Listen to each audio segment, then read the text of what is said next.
Seed is the foundation of life. And for the past 10,000 years or so, farmers and gardeners all across the planet, just like you here in Kauai, have been saving seed for the next planting. They have been selecting and improving varieties, acclimatizing varieties, and choosing varieties that do best where they live. Especially choosing varieties that can genetically engineer themselves, the open-pollinated varieties. And in less than 100 years, we have removed the farmer and the gardener from the seed cycle. So, there actually was a time here in Hawaii when the University of Hawaii at Manoa, the College of Tropical Agriculture and Human Resources, was one of the great seed and plant breeding facilities in the land-grant university system. It started about 1907, it peaked around 1940, 1950, but there was many very well-known plant breeders, and the University of Hawaii had a mission to be a plant breeding and a seed breeding university. But as time went on and the hybrids came in, and then the genetically engineered seeds began, and then the legislature cut money from the University of Hawaii and told them that they had to start patenting things so they could get the royalties to make up the difference. And then when the federal government started only offering grants through the USDA and whatever that would actually support the genetic engineering of these professors, everyone just followed the money. And so what happened was over a period of time, we're now down to our last one left plant and seed breeding professor at UH Manoa, and that is Dr. James Brubaker, who's 85. He's been classically breeding corn seed, tropical and subtropical varieties, breeding all the diseases out of them for 50 years. And when he passes on, there is no one to take his place. So in response to this, the Hawaii Public Seed Initiative was born in 2009. We had a conference in Kona, 120 people came. We partnered with the Organic Seed Alliance and the university partners. And from that was born a working group of people from all 5 islands.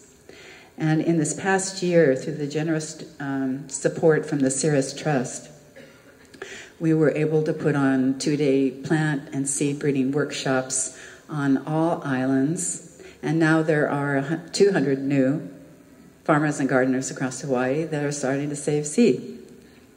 And so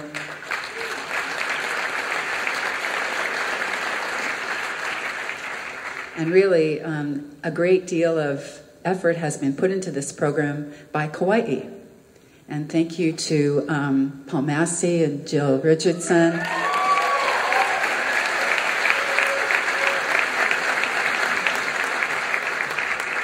And Regenerations Botanicals for taking up the work.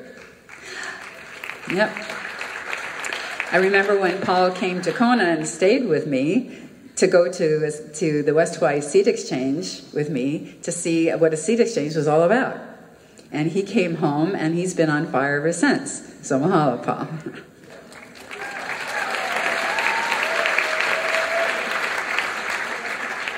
Because still, Oahu and Molokai and Maui don't have a seed exchange yet. But they will after this. So it is my great honor and pleasure tonight to introduce Dr. Vandana Shiva.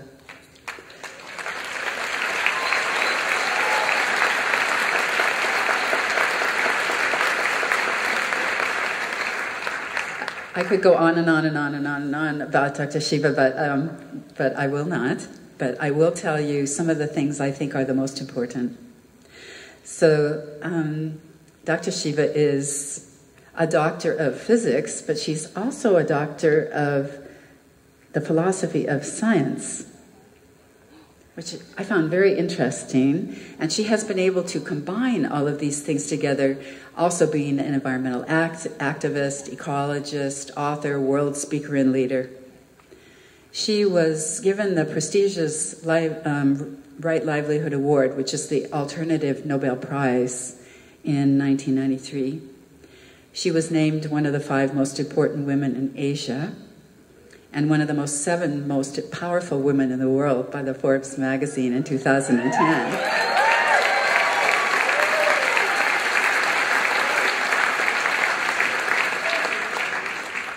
She is the founder and director of Navdanya International, which is a national movement in India to protect the diversity and integrity of living resources, organic farming, and fair trade. Over the past 20 years, she has started over 100 seed banks in India. She has trained over 650,000 farmers to be seed savers.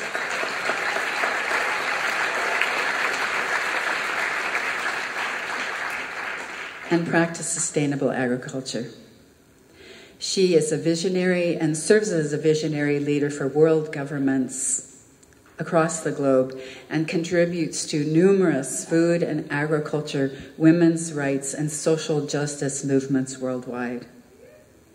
She is currently advising the country of Bhutan on how to become the first wholly organic nation in the world.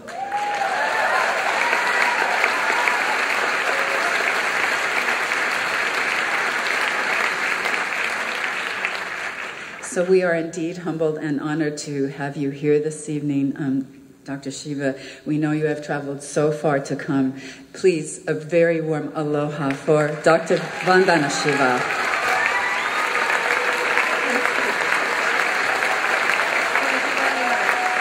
Thank you very much. Thank you to all of you. And I have to say thank you to this amazing plant.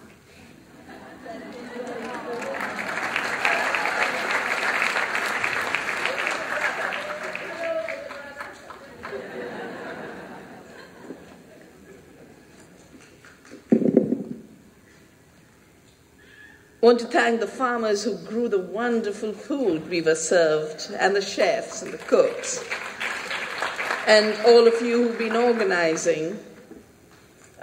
I was told you're a very small island with a very small population. It doesn't look like it when you stand in this hall. But I also want to thank those of you who came up to talk to me about what the GMO trials and the seed production and the spraying of poisons is doing to your communities. And I think your island is truth, speaking to the world, that GMOs are an extension of pesticides, not a substitute and alternative to it. Because the myth was, oh, pesticides are horrible, and that is why we have to do genetic engineering so you never have to spray. The early ads of GMOs were, farmers will never have to spray again. We know through the practice in the rest of the world that in fact the spraying increases, and Andy talked about it. But you see it in your daily lives, that GMOs are not a safe alternative to poisons. They are pushed by a poison industry to increase the sale of both the poisons and simultaneously monopolize the seed. And as you talked, my mind went back to 1984, when the worst industrial disaster of the world took place, 2nd December night in the city of Bhopal. It's just called the Bhopal disaster. 3,000 people were killed by the leak of a gas from that pesticide plant immediately. 30,000 have died since then. Most of them were poor because the factory was near slums where the poor stayed. And I remember a poster of the 60s which had an advertisement of Union Carbide, the company whose plant it was, with a beaker pouring liquid over a landscape where a farmer is ploughing their field And interestingly, the beaker had a red liquid, and it says, carbide will have a hand in India's future. Of course, they were trying to make it look like it's going to create miracles in agriculture. And what it left us with was with the Bhopal disaster. And the disaster didn't stop in 84. Generations being born today are being born crippled. And two of the women activists of Bhopal, I remember, and they haven't given up their struggle for justice to date. I was with them on the anniversary in 2012. They haven't given up their struggle. They were young women, 26 years ago, much younger. But when they were given a prize, an award for protection of the environment, they took that award and set up a hospital for the children who are being born crippled. And with a little bit of the award, they created an award for other women who were fighting to protect the planet. They call it the Chingari Award. Chingari means that one spark that creates a fire. But Bhopal isn't the only poison tragedy of India. About 2 years ago, reports started to come from the state of Kerala, a tiny little part of it which grows cashew. And they'd been spraying pesticides on the cashew plantations. Of course, it was going into the water, it was going into the wells, it was being sprayed on children. 1,000 people have died in Kerala. It's called the endosulfan tragedy. Endosulfan was a pesticide made by Bayer, but it's now out of patent, so a lot of Indian companies also make it.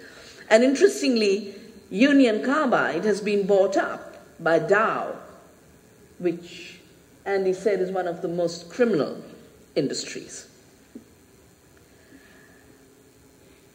Chemicals were first introduced in the name of the Green Revolution in the state of Punjab. And the Green Revolution was given a Nobel Peace Prize. In the 80s, say near 1984, we had an eruption of violence in Punjab, literally a civil war, an extremism and terrorism, which also killed 30,000 people. The narrative was these miracle chemicals and these miracle seeds are going to create so much prosperity that there will never ever be rural discontent. India will not have a red revolution, and therefore this is the green revolution. And what we got was a very bloody revolution, with discontent rising. And the farmers started to say, Punjab was a land of prosperous farmers. Why were they prosperous? Actually, my mother's foster father used to be the governor of that area, which under British rule was called the Northwestern Provinces. And the British entered, the East India Company came in first through Bengal.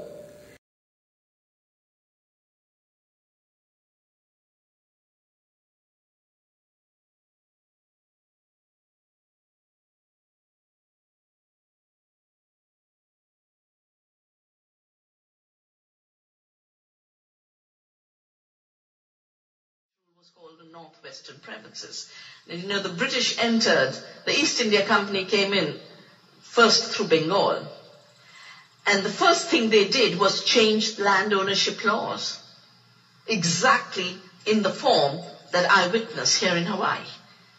Gave the land to large landowners, and the objective of agriculture became make industrial raw materials, sugarcane, indigo for the cotton industry, cotton, and rent collection from the land. It was called zamindari. Sir Choturam, my mother's foster father, realized what was happening and had a law passed in these northwestern provinces as governor. He's the one who insisted that my mother go to university, that she educate herself, and helped her throughout to say women are equal. And she was more than equal. The law said something very simple, that no peasant's land can ever be alienated, no matter how high the debt. The land, the homestead, and the animals, which in India are very important, that they could never be taken away. So in the East, you started to get this depression and poverty as land was appropriated from the peasants.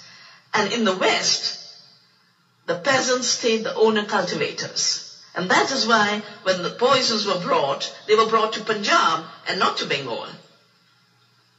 Because these were prosperous farmers. They were independent farmers. And in fact, and I believe small farmers are the last independent producers of the world, which is why there's such desperation to wipe them out. In the early days when the US industrial agriculture policies were being made, I remember reading that one of the senators had written, we've got to squeeze the last farmer of the land like we squeeze the toothpaste out of a tube. And that was always the policy, because the sources of independence are a major threat to a system that is about control. So when, within 10 years, the Punjab farmers were starting to feel enslaved because they couldn't grow what they wanted to grow, they had to grow rice and wheat. They couldn't grow it in their own way, they had to use the chemicals. The water that was released for their fields wasn't decided by them or their region, it was decided in Delhi, because the Green Revolution meant a centralization of everything, water supply, price, input decisions, credit. And then they wrote, they said, we are enslaved by this system. And they revolted. They revolted with a gun. 1984, that forced Indira Gandhi to send the army into Punjab and the Golden Temple, and then she was assassinated by, I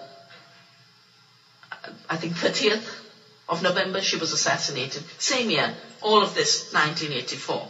Now, unlike many of you, I've never attended a single class in biology. Never. They wanted us to cut up cockroaches, and I thought it was so unnecessary. So I went into the safe zone of physics. But I was forced in 1984 to ask, why is this model of agriculture so violent? Why are people being killed in Punjab? Why are people being killed in Bhopal? What is this thing called the Green Revolution? And I studied it like I would study quantum theory, and found out a number of things that even I hadn't realized before I spent 2 years of researching for the United Nations. The first thing I found out was, actually these chemicals weren't ever designed for growing food. They were designed for killing people. And that's why they kill in Punjab. That's why they harm on your island. Most pesticides started out as war chemicals. Even chemical fertilizers have their roots in the war, because it's the explosive factories that were refurbished to start making fertilizers. And if you just take your mind back, you remember the Oklahoma bombings? What was the bomb? Fertilizer bomb. Oslo, when that young crazy man piled up so much fertilizer and then blew up the official buildings. Fertilizer bomb. Every bombing, terrorist bombing in India, fertilizer bomb. And for some reason I was at, some gathering, and there was a senior security person from the US and I'd given a talk over dinner about why industrial agriculture is so wrong. And he came up to me and said, I hadn't realized it. When we wanted to counter the Soviets, we distributed sacks and sacks of fertilizers to the Afghans. And now they're making bombs to kill us.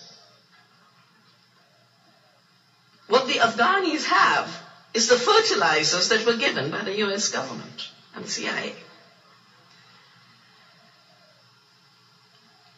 So a century of war-making and destruction is behind the challenges we face. Interestingly, some of the poisons were designed to kill people in the concentration camps and gas chambers. They were nerve gases. They were then modified into pesticides. And I was just thinking, while some of you were meeting me over dinner, you know, they had the Nuremberg trials. But who was tried? The poor guard who opened the door. Maybe an official. And Andy said we should go to the source. Look at who's throwing the babies into the river. The companies that were making those poisons for the Nazis to kill the Jews are the companies thriving today as the agrochemical industry now mutated into the biotech industry. It's the same. And I decided today, and this is my commitment to you, I don't know how long it'll take. Might take 2 years, might take 3 years.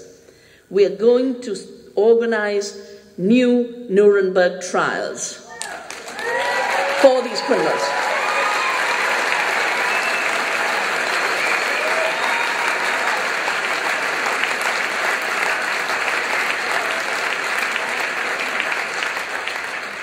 And bring together every community that has been harmed by this continued war in the name of agricultural progress. The people from Kauai, people from Bhutan, Bhopal, the farmers of India. Now, I was woken up to biotechnology partly as a result of my work on the Green Revolution. We live in such a strange world. You can have farmed all your life and you'll never be called an expert. You write one book and you become an expert. So I used this stupidity to start going to conferences where I was invited to give a talk, to understand deeper what was happening. And one of these early conferences was organized by a dear common friend of Andy's and mine. And it was the Dag Hammarskjöld Foundation of Sweden that organized it, but Pat Mooney pitted in a lot. And that conference was called Laws of Life, the Emerging Biotechnologies. And all of these companies that are here on our island were there. Not Monsanto, because it was not a big player at that time. It started to buy up biotech companies later. The big players were what are now called Syngenta. And I remember the representative of Ciba-Geigy said, "We are too small. We've got to be bigger, and we'll be 5 companies at the turn of the century controlling health and food." 5 companies. That's the day I decided I was going to start saving seeds. Because at the same conference, they talked about how it was not fair that farmers save seeds and how they needed intellectual property laws to make seed saving a crime and cede their property.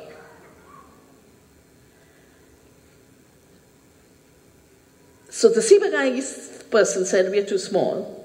Ciba joined with Sandoz to become Novartis, and then joined with AstraZeneca to become Syngenta. If you look at the map of concentration now over the seed supply, most independent seed companies have gone. And as Nancy mentioned, most public breeding is gone. And they would like the last farmer to have no independence in seed. Therefore, one of the big fights we have is to prevent the criminalization of seed saving by farmers.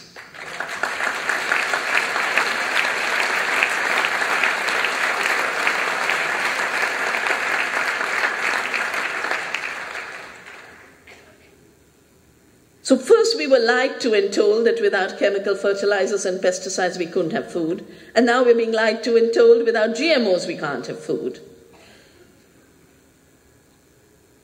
And how could it be that a death industry could reincarnate itself as the life sciences industry? That's what they call themselves.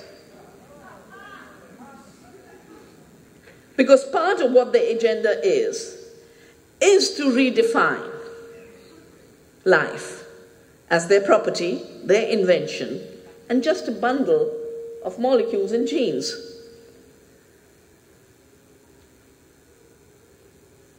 No, Monsanto is on record in saying that these intellectual property rights laws that were imposed on the world that forced patents on life,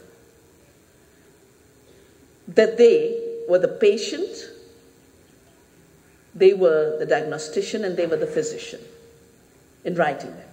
They defined the problem. And for them, the problem was farmers are saving seeds, and they offered a solution. It should now onwards be treated as a crime. And I don't remember, do you remember, Andy? We got together in Penang as a neem team. Because let me backtrack. 84, we have the Bhopal disaster. And my mother, grandmother have always used a beautiful tree called the neem. Its Indian name is, its scientific name is Azadirachta indica. I always thought, Linnaeus, the Swedish taxonomist, he gave all the scientific names. I thought this might have been his too. It turns out Azadirachta is a Persian name. Because the travelers from Persia, when they came to India, they found this tree that was just amazing. It's in India, we call it the village pharmacy, 1,000 uses, including pest control. And it doesn't even kill the pest, just slows it down a bit, so it can't reproduce fast enough, and that's how you control it. Totally non-violent pest control. And humans can eat it, animals can eat it. So I carried saplings of the neem to Bhopal. As soon as we were allowed to travel to Bhopal, it took 3 days before they cleared the airport and said, yes, you can now land. And I took bucketfuls of saplings and painted by hand a poster which said, no more Bhopals, plant a neem. 10 years, and we spent, every village we'd show farmers how to make a spray for pest control. In any case, when you put your silk away, you put a few neem leaves. In our seed containers, we put neem leaves, put a little bit of neem oil. In 94, we find the neem has been patented for use of pest control. I didn't realize it was patented because the journal only said, the world's first invention of neem as a pesticide. I said, what? I've seen my grandmother do it, I've seen my mother do it. Where did this invention come from? Turned out that it was not just a trademark, it was a patent.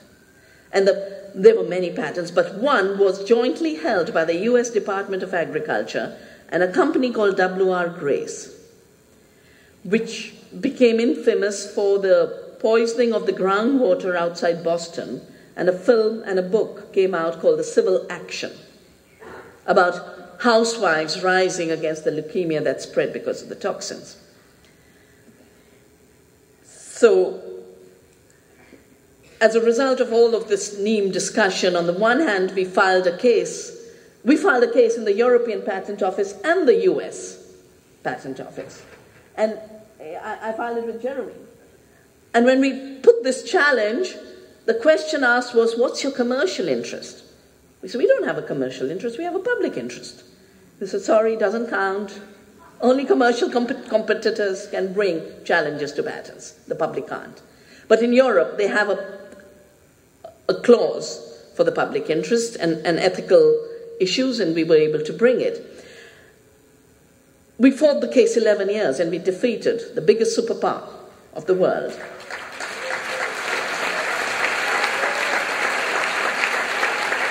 And one of the giant chemical companies. What did we have on our side? love, trust, friendship. That's it. Linda Bullard, who became the president of the International Federation of Organic Agriculture Movements, only to keep GMOs out of organic standards, and worked very hard to ensure that was the case. And Magda Alwett, the president of the Greens. The Greens are significant in Europe. The three of us, we've become friends over time, and, we had the people, we had the knowledge. I'd collected 100,000 signatures for the case. Linda was in Europe, Magda was in Europe, and for 11 years we could sustain this case just through love and friendship. And that's why I never underestimate the power of love and friendship. And I remember in one of the hearings, this US government lawyer is pointing to me like this: she has no business to be in this room. She's not European. So I just smiled and said, neither are you. Because, in patriarchy, there's this, commonality. We're all bosses of the world. We are the rulers and owners of the world. We are one. And of course the judge said, yes, that's true. You're American. She's Indian. Then there's a common interest that brings them here, and you have your commercial interest to defend this. Now, the Neem was our first biopiracy case. But then there was the Basmati. I come from the valley in India, from the Himalaya, where Basmati, which means the queen of aroma. I notice you don't have too much rice here because you've got the taro. Why should you have rice? But normally Basmati is now everywhere available. And they always will say, Dehraduni Basmati. Can't be, because our valley is tiny. It's 20 miles by 60 miles. And only a tiny part of it will grow the Basmati, this aromatic rice. The same seeds I take across the mountains, down to the plains, the aroma's not there. Because it's not just in the genes, it's in the relationship of the genes, the plant, the soil, the climate. So when we started the big movement against the Basmati patent, because a Texas company called Rice Tech claimed to have invented the plant, the grain, the aroma, methods of cooking, we filed cases in India to get the government to mobilize. But I also went to the US, and we started in the US. And I have to say, the only people available to take up this fight at that time were old church ladies. And they were adorable. They marched with me to Rice Tech headquarters, hands off the Basmati. And more importantly, we had a postcard campaign that said, USPTO, US Patent and Trademark Office, if you don't repeal this patent, we will have to rename you the US Piracy and Theft Office.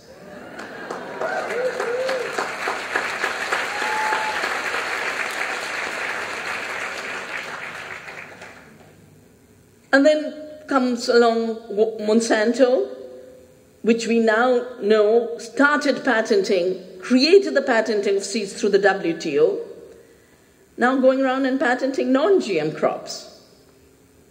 The interesting thing is, and you made the point about patent law only being about manufacture and assembly of man-made molecules or parts of mechanical things.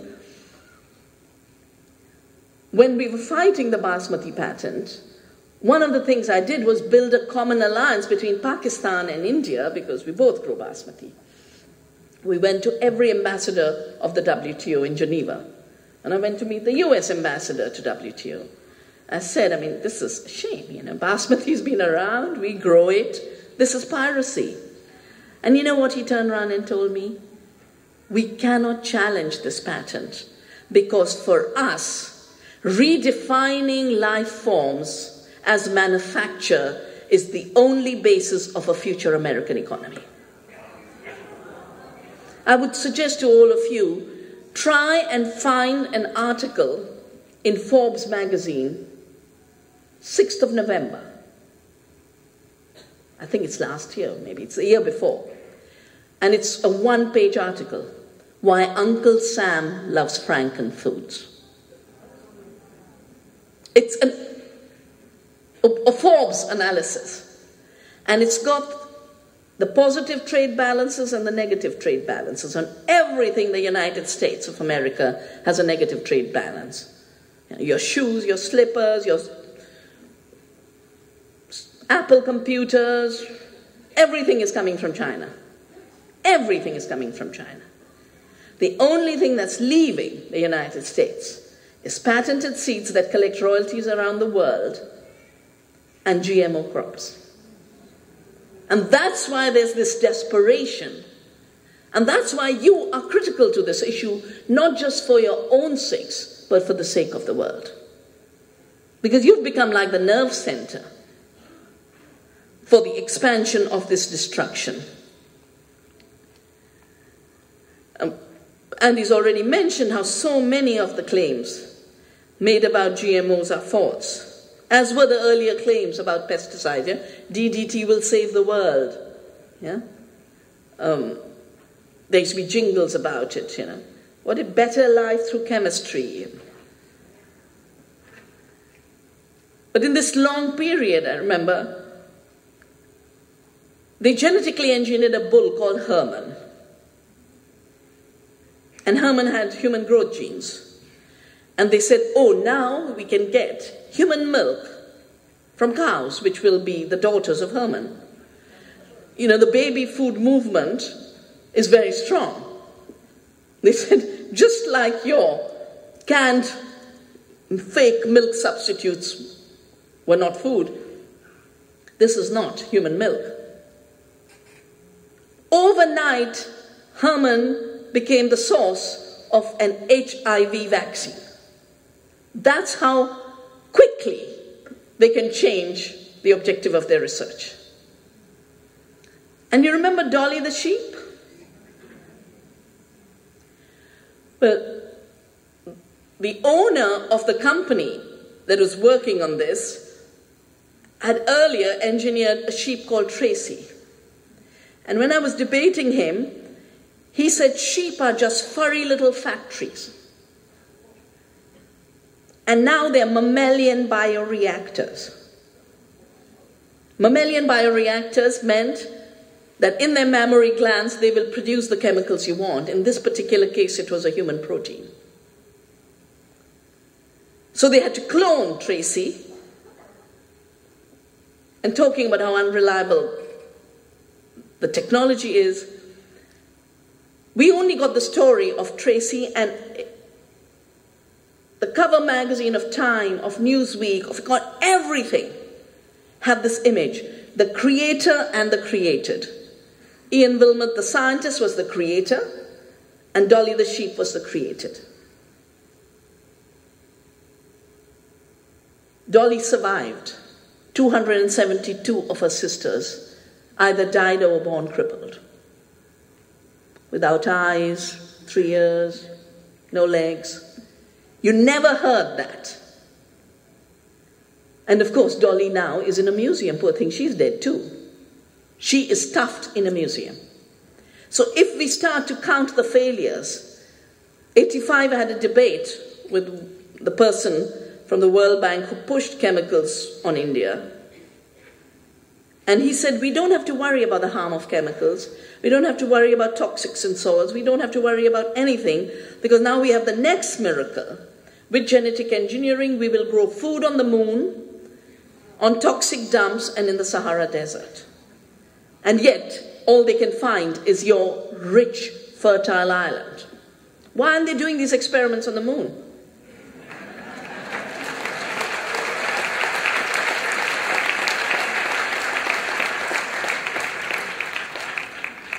There definitely hasn't been more food, the issue of failure to yield, no reduction of chemicals, and such an ineffective technology that the two things they came up with was Bt crops to control pests and herbicide-resistant crops to control weeds, and they've given us super pests and super weeds.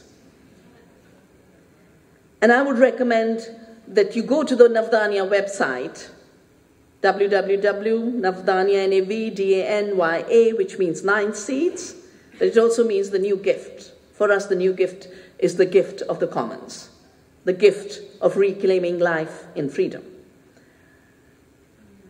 And we did a report, along with the Center for Food Safety. We produced a report a year ago because we were getting fed up with the industry lies, to see what's really happening on the ground.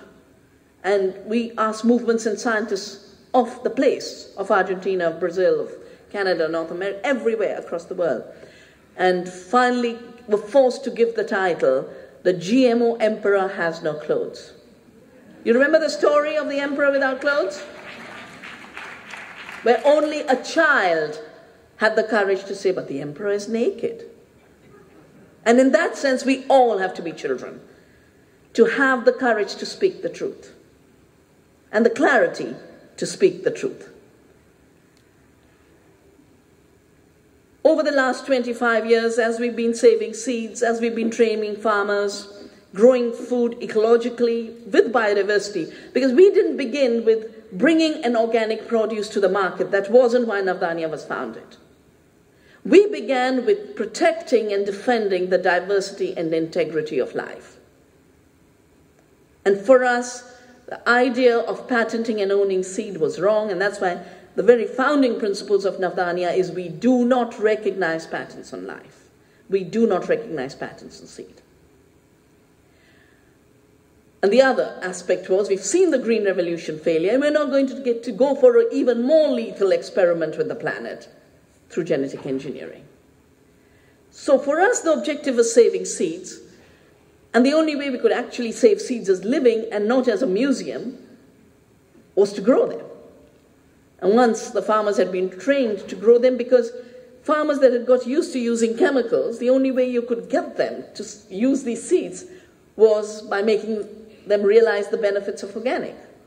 Once they've grown this amazing stuff, we call a whole family of crops we used to eat forgotten foods that are not being eaten anymore. Because global trade is a very pathetic trade. It can't deal with diversity. Monopolies and monocultures go together. And so we trade in 8 commodity products. And everywhere agribusiness would like to reduce our diets to that. But it's not even that they're growing these crops for food. Food is an afterthought. Animal feed is the first priority. Biofuel is the second. Leftovers come to human beings. And it's such a hugely wasteful system. This is now coming out, that the system is a waste-creating system. First, it wastes the rich earth, leaving it poisoned. It wastes human communities by displacing them, destroying them. It wastes the potential of the land to produce. It then imposes uniformity to say, no, if taro, no, you can't have diverse crops. It'll only grow in one way. So the rest of you are waste.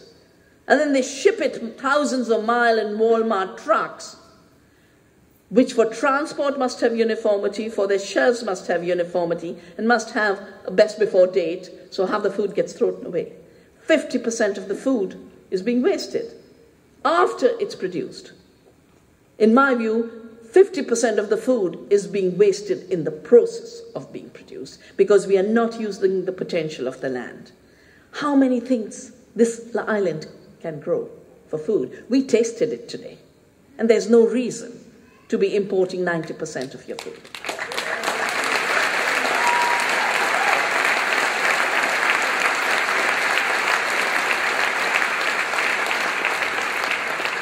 So we have laboriously been working on the productivity of biodiverse ecological farming. And we measure the health and nutrition output per acre, because that's what food is supposed to be about, providing nutrition. Not the weight of what you produce that gets into container ships.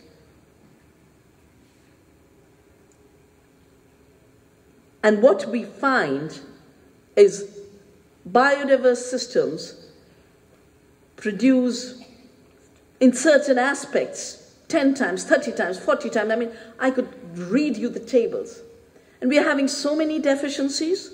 You wouldn't have any of those deficiencies of magnesium, which leads to attention deficit disorder, or calcium, which is part of the reason the metabolic processes are getting blocked. All of iron. You grow crops with iron, you grow crops with all these nutrients. You're going to have the balanced nutrition. Your soil will have the balanced nutrition because you share the food with the soil. We have a very beautiful ancient Upanishad called the Taittiriya Upanishad. And it's only about food. Ancient text, only about food. And it says, everything is food. Everything is something else's food. So, usually they make this pyramid where the humanity is on top, but in the food web, the microorganisms, we are their food. So in the web of life, which is a food web, there is no hierarchy. There are cycles. The constant recycling of nutrients to create the life that we have, not in poison, poverty, disease, but in abundance and generosity. Now, the first GM crop that was brought to India was the BT cotton. And in fact, it was the Bhopal tragedy that was used to say, oh, carbaryl, the pesticide used on cotton, killed so many people. Now we're going to bring a genetically modified plant which will never need pesticides. What has the BT cotton done? Pushed 270,000 farmers, more than 250,000, to suicide because of the debt related to the royalties that get collected when seed is genetically modified and patented. That's why not only are patents on seed immoral, they are an instrument of war and genocide. 250,000 is not a small number. The entire UN system shakes up when 1,000 people are killed somewhere for ethnic cleansing. And here there's an ethnic cleansing of the largest group of producers in the world, farmers. And if they have their way, they'd like to make the last farmer disappear, like they'd like the last seed to disappear, the last bee to disappear. And just as an aside, I'm thinking, 92 is, the GATT is being negotiated. We've got hold of the treaty, 91. It was called the Dunkel draft text. We called it the DDT, and he said it's toxic. And I went around the country training farmers about what free trade would mean. And we had rallies of 500,000 people coming out. 92, the farmers asked me, what do you think we should really be worrying about? I said, patents, and currently in trade, Cargill. So Cargill was setting up a seed plant and had distributed sunflower seeds. Cargill no more exists in seed. It has been eaten up by Monsanto everywhere outside the US. Cargill Seeds is now Monsanto. So I told the farmers about what this was about, and so when the seed failed, something else had also happened. You had a trade negotiator called Carla Hills. And Carla Hills had come to India and said, till this economy is open for our corporations, we're going to use the crowbar to open up India's economy for US corporations. And I shared this with the farmers. So they turn up at this seed factory with crowbars. And they literally dismantled stone by stone the entire factory and said, Carla Hills, you can open up the market. We will also pack up your companies and send them back home.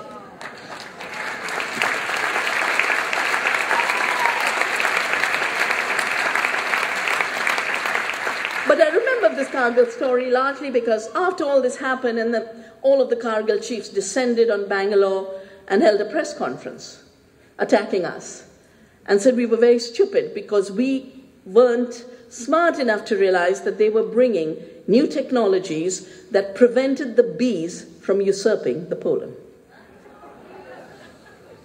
And before that, in the Convention on Biological Diversity, the Monsanto representatives in defending and promoting the herbicide-resistant crops would say, we now have a technology that prevents the weeds from stealing the sunshine.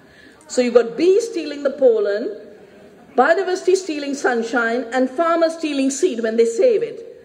Everyone is a thief in their worldview because they are thieves.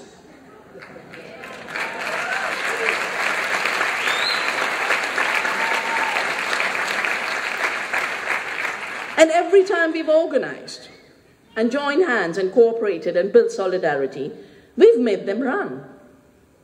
Andy shared you the stories of the US. I did sue Monsanto when they entered with the BT cotton because, as you said, Walter, they sneak in.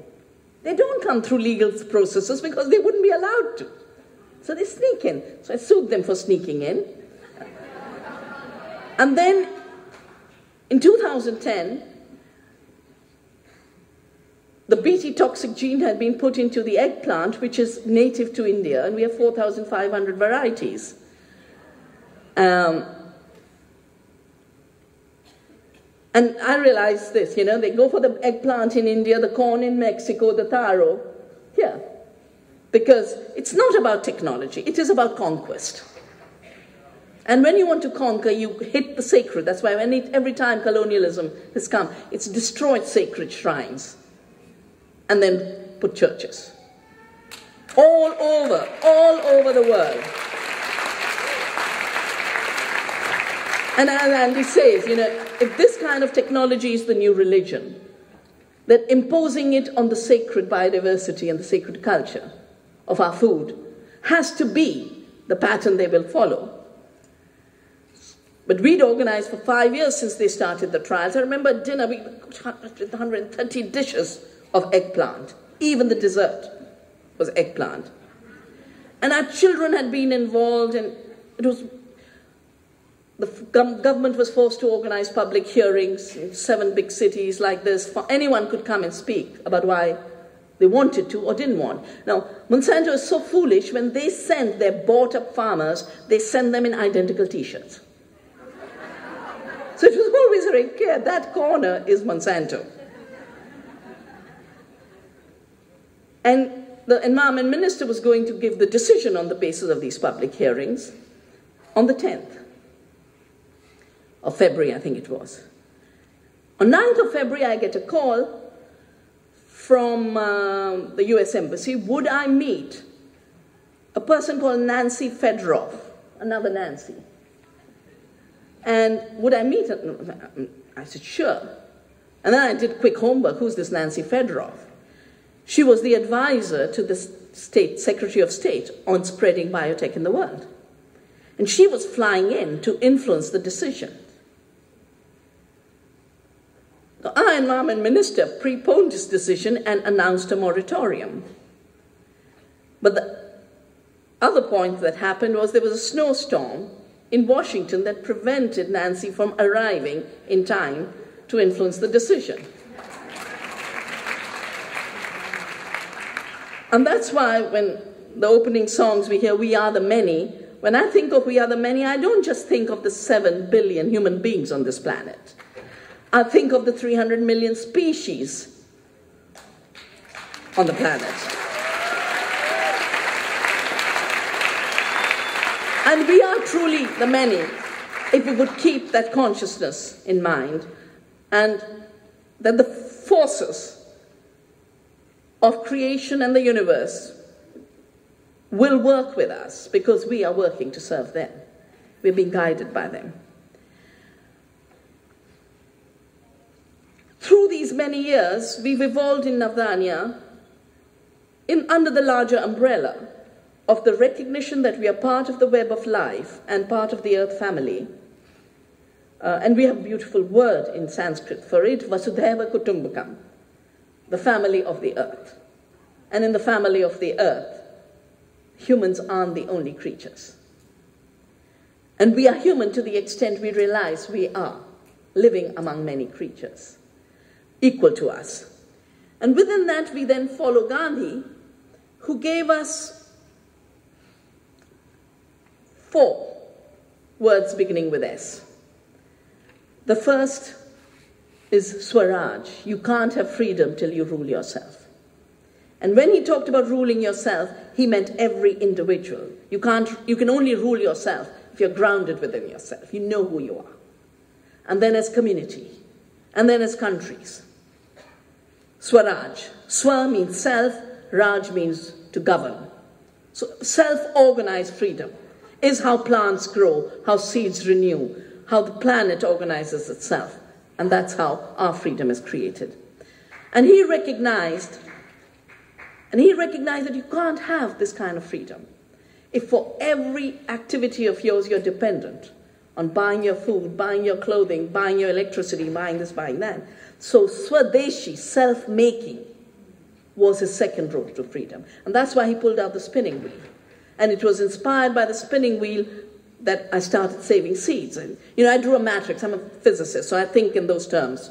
First industrial revolution, textile industry, what did they control? How did we get freedom? Second industrial revolution, we kind of missed it with the chemical poisons. Third industrial revolution, the biotech industry, the raw material life forms.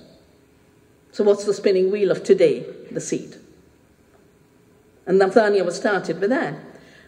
But Gandhi didn't just stop at creating freedom, but defending the space for freedom, and defending it in a highly equitable way. Sarvodaya, the uplifting of all, the last person. And he had a beautiful, he called it his talisman.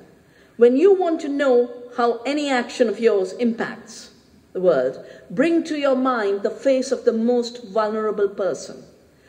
Think of what it will do to them. If it will harm them, don't take the action. If it will bring welfare to them, then go ahead and do it. So it's his talisman of the last person. And I extend it to say the talisman of the last being. But to me, the magic of Gandhi was satyagraha, the fight for truth. He practiced it in South Africa. He practiced it where the equivalent of your sugarcane plantations were introduced in the cultivation of indigo. Farmers weren't allowed to grow food. They had to grow indigo, the blue dye, before the chemicals were found. And he was brought there when he came back to India from South Africa. He was taken there by a freedom movement, and he lived there. And he went village to village, and he found women feeding the textile industry, having no clothes of their own. Just like today, farmers are feeding the global food system, not eating and going hungry. And he started what is called the Champaran Satyagraha, because the place was Champaran. We would rather die than grow indigo. We will stop growing indigo. And that's how peasants got liberated from the forced indigo cultivation. In 1930, the British said, wow, we can make so much money out of salt. I've just been gifted beautiful salt. And they passed a salt law saying Indians can't make salt. They had to buy from the British. So Gandhi walked to the beach, picked up the salt from the sea, and said, nature gives it for free. We need it for our survival. We will not obey your law. We will continue to make salt.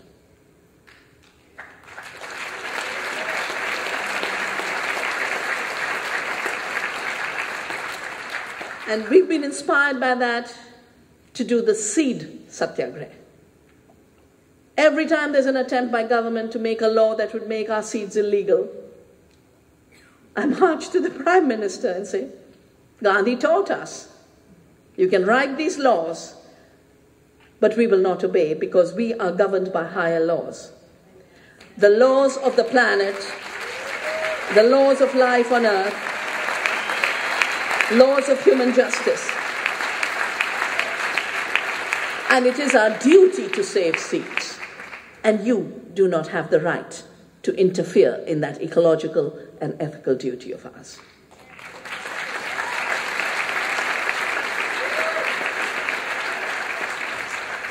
So what we've done is taken these principles and applied them in our struggle for food sovereignty and seed sovereignty and land sovereignty and water sovereignty, and the sovereignty of our forests and our biodiversity. And we define sovereignty not just as the freedom of humans who depend on nature, but the river to flow, the bees to pollinate, the soil microorganisms to flourish, the seed to give rise to seed.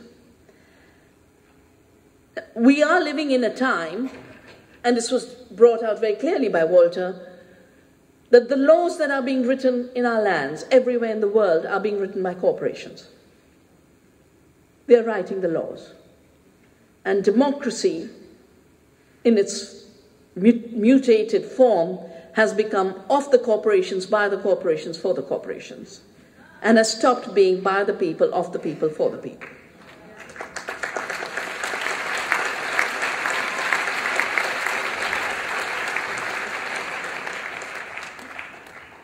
So how do we reclaim our democracy and our freedom? I don't think we can reclaim it only within the limits of representation, given that that representation can always be distorted with the representation of money rather than people. It can only happen by going deeper and wider in where democracy is defined. And that's why I talk of earth democracy. Democracy of all life on earth. That is where we get our strength. Where do the laws of the land come from? From the land. The fact that during a colonial period, land was appropriated and given to sugar plantations does not mean that that wrong can carry on forever and be added with new wrongs.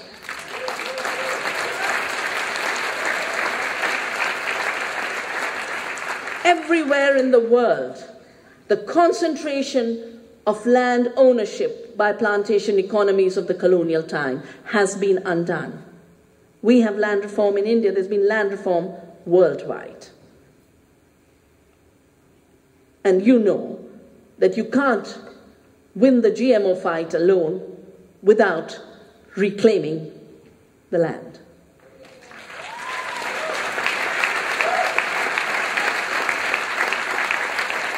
Walter said something very interesting about Hawaiian law. So, there's the law of the universe, there's the law of the earth, and within that is the law of the people living in and with the land, which is the common law that evolves over time. It's the customary law. The indigenous people, the Aboriginal people of Australia, sued the occupiers. Must have been about 15 years ago, 20 years ago. And they said, you occupy this land, you don't own it. And the interesting thing is, it's called the Mabo case, the judge ruled that these rights of indigenous people and local communities come from natural rights. They are not assigned by the state. The state cannot extinguish these rights. They can, at best, for a few centuries, forget them.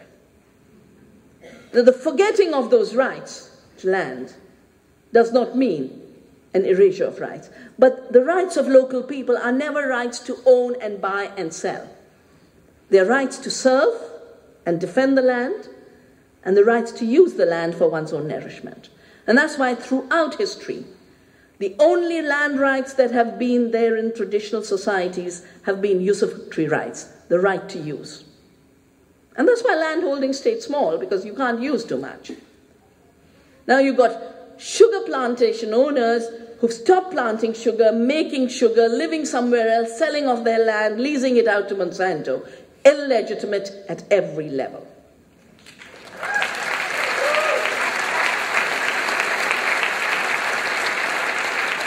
So when I heard the beautiful children say, land should be free from the palms of greed, or to save ourselves, we must save the land, we have to take instruction from them. In my culture, in the Native American cultures, we've always had the idea of the seventh generation. That when you act, think of the seventh generation to come. If we think of the seventh generation to come, the abuse of this land has to be stopped.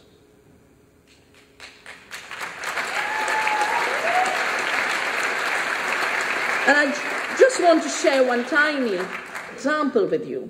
You know, Coca-Cola is another big company. It's kind of the Monsanto of bad drinks that ruin your health.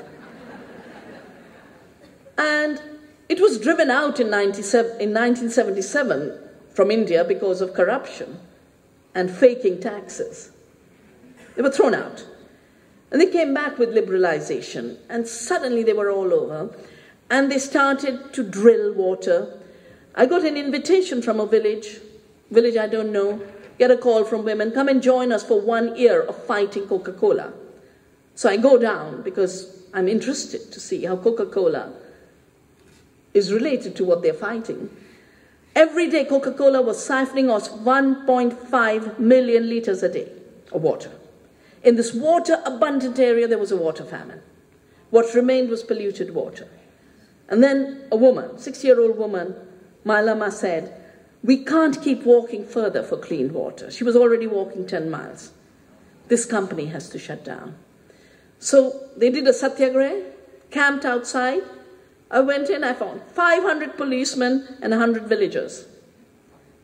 And I said, no, we got to pitch in and help.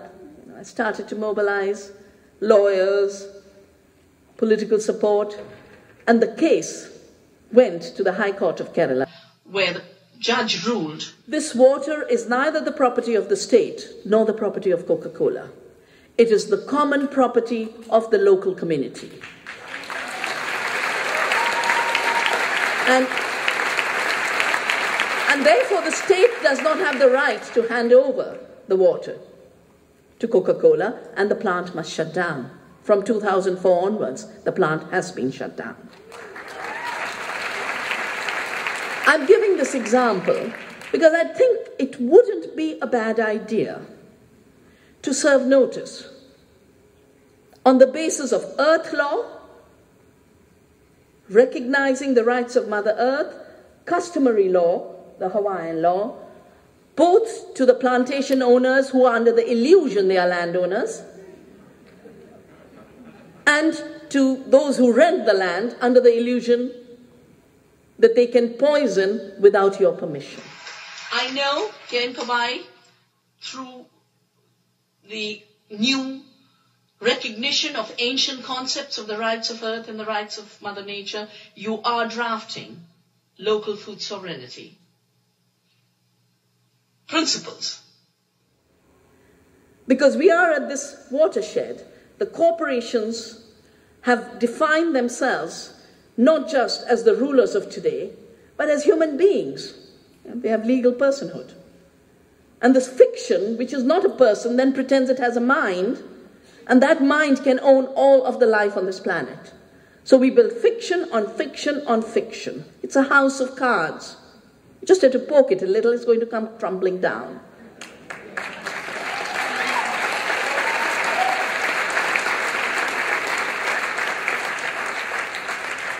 But to do that, we could apply exactly the same Wendell Berry quote to political action.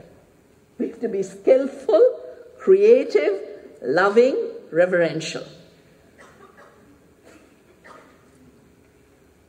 And there is no reason and no way that people of the world, rising with their new identity as Earth citizens, in solidarity with all life on Earth, and in solidarity with all people anywhere else fighting against these war criminals who became poison criminals and are now GMO criminals,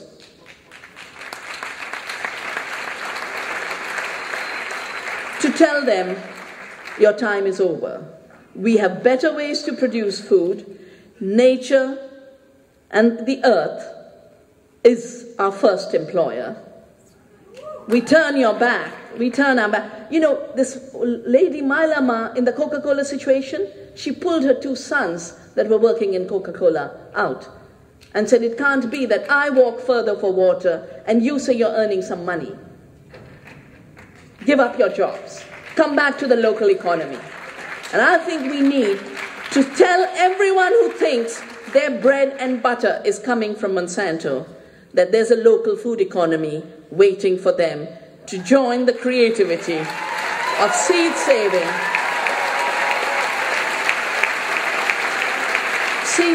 organic production, cooking, sharing. We haven't even begun to explore the amazing potentials of our freedom, our creativity, and our power. That's why I've come to join hands with you. I want to return only when you've driven these criminals off this island.